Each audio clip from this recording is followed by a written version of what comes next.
Agricultura BR traz informações a respeito do mercado da soja e principalmente o cenário que a gente tem visto, né? Nós tivemos uma última semana bastante impactante, né? Teve muita perda com soja na Bolsa de Chicago. Boa parte disso é em relação à confirmação do potencial de safra norte-americano a cada dia que essa colheita anda por lá.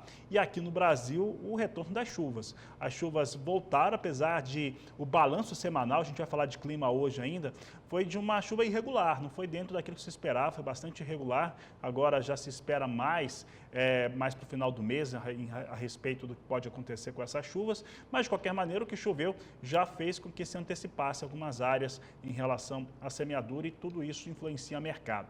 Soja em Chicago, que até se recuperava um pouco nesta manhã e no começo desta tarde, nós vamos conversar agora com Vlamir Brandalize, que participa do Agricultura BR ao vivo conosco e fala um pouco sobre o tema. Brandalize, obrigado pela sua participação mais uma vez. Quais outros fatores têm influenciado o mercado, além de colheita, além de desenvolvimento de safra aqui no Brasil? O que mais tem impactado no mercado, Brandalize? Boa tarde, seja bem-vindo.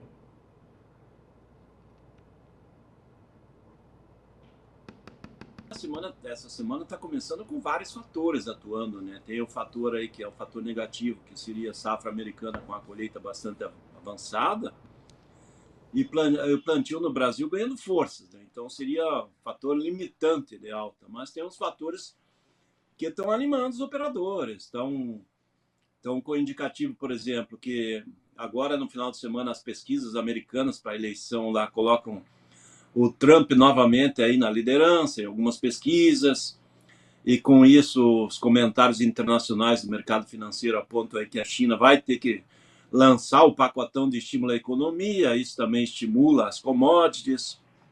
Pela manhã o petróleo chegou a trabalhar até com 2% de alta. Então, esses fatores extra soja acabam ajudando. E o relatório também das exportações da semana passada dos Estados Unidos, que saiu pela manhã, dos embarques, aliás, ele também veio muito forte, né? Então ele trouxe um apelo positivo aí, porque os embarques foram fortes e também os volumes que foram para a China foram muito grandes.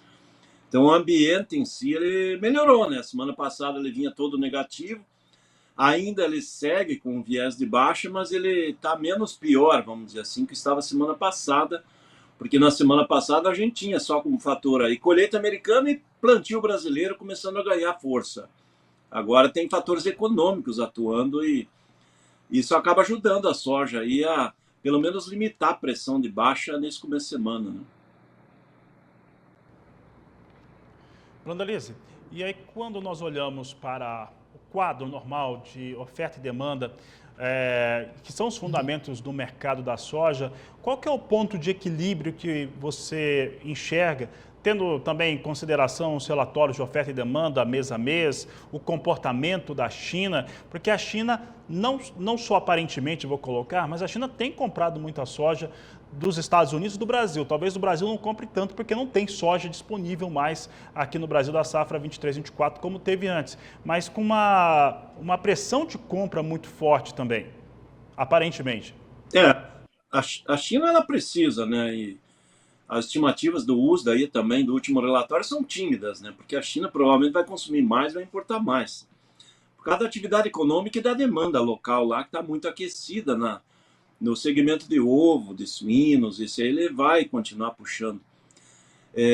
Nesse relatório de hoje de embarques, aí, que nem eu citei, a China veio muito agressiva aí de embarques de soja americana, a soja brasileira agora com os prêmios inviabilizando praticamente, né? Você pega prêmio americano dá 110 centavos acima de Chicago, o prêmio brasileiro é 150, 155.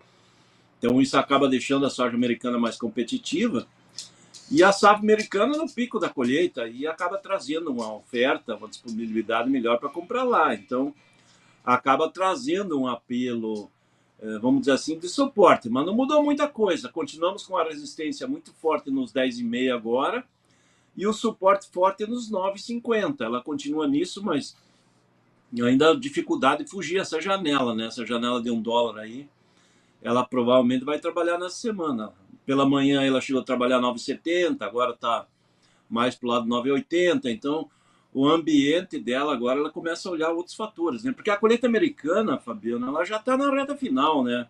O relatório hoje à tarde provavelmente vem aí perto dos 80% colhido, então não tem muito para acontecer lá. E como tem uma previsão de clima de 7 a 10 dias quase sem chuvas, eles vão conseguir colher toda a safra aí. Quando chegar o começo de novembro, vai ter pouco para colher. Então não tem problema de perder lá nos Estados Unidos. E aqui no Brasil, que nem você citou aí, a questão é que agora em diante tudo indica que as chuvas vão começar a se equilibrar e o plantio vai andar, né? Nós estamos com o plantio aí, o pessoal que está conseguindo está avançando a todo vapor aí na semana, no fim de semana, o pessoal plantando forte, né? Então isso vai acontecer. Bruna Lise, e aí quando a gente leva isso em consideração, a safra americana, o peso dela e o potencial de safra aqui no Brasil, e está mais difícil acreditar, né, ser mais fiel às previsões climáticas, né, que traziam laninha, depois laninha moderada e agora um laninha praticamente neutro, e a depender da fonte de informação, não tem laninha. Né? Não temos laninha nessa próxima campanha. Mas aí o que a gente tem? A gente tem uma safra que deve trazer uma quantidade de soja, um volume de soja muito maior do que aquilo que a gente viu nos últimos anos, o que vai pesar bastante nos estoques globais.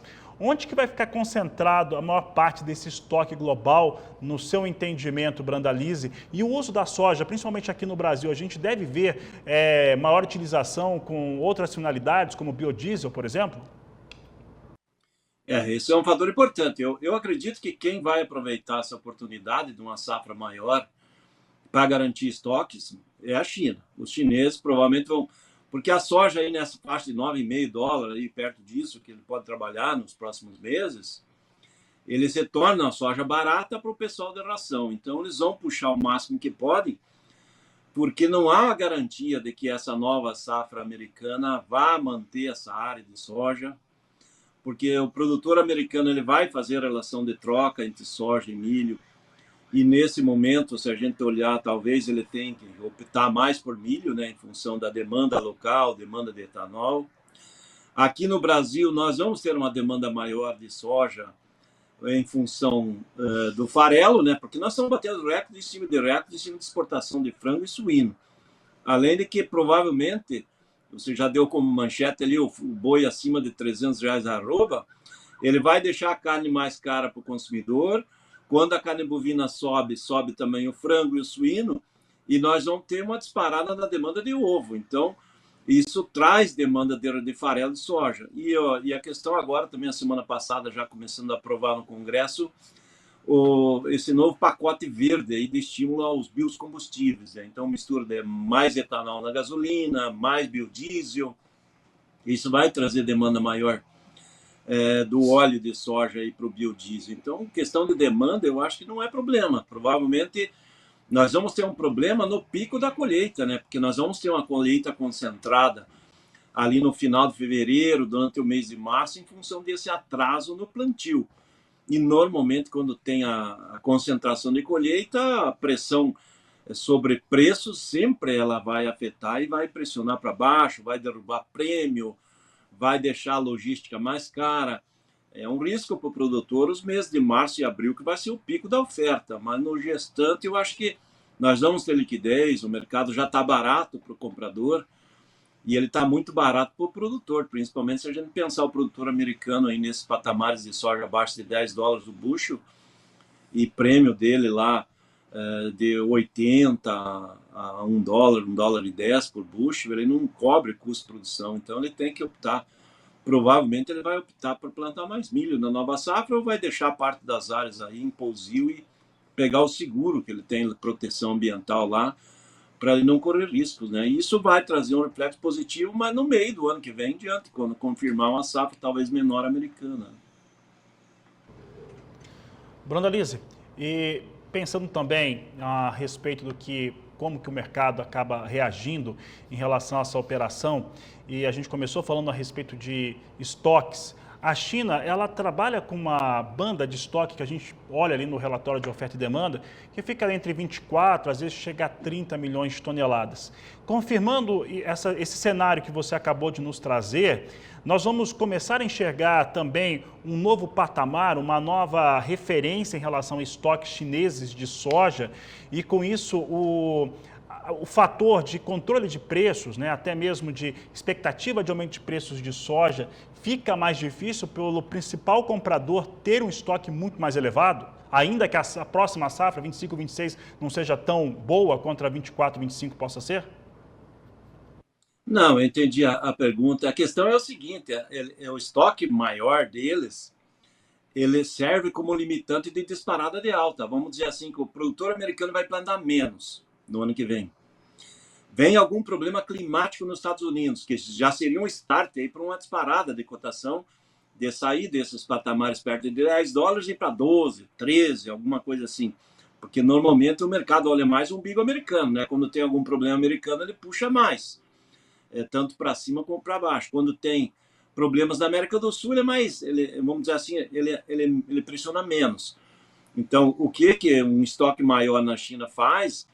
Ele acaba limitando disparada de posições para cima, né? Ele acaba acalmando o mercado, porque se o mercado subir muito e a soja começar a chegar mais caro na China, existem aquelas vendas de estoques para manter o mercado chinês aí com oferta de componentes de ração, com componentes de, no caso, farelo e óleo, para não causar pressão inflacionária por lá, né? E como provavelmente eles vão estar num ano em que eles vão estar investindo mais em função do pacote de estímulo à economia, provavelmente eles também vão controlar melhor a inflação, né? Porque não adianta estimular a economia e disparar a inflação, que não combinam uma coisa com a outra, né? E os chineses, nesse ponto, eles são muito eficientes.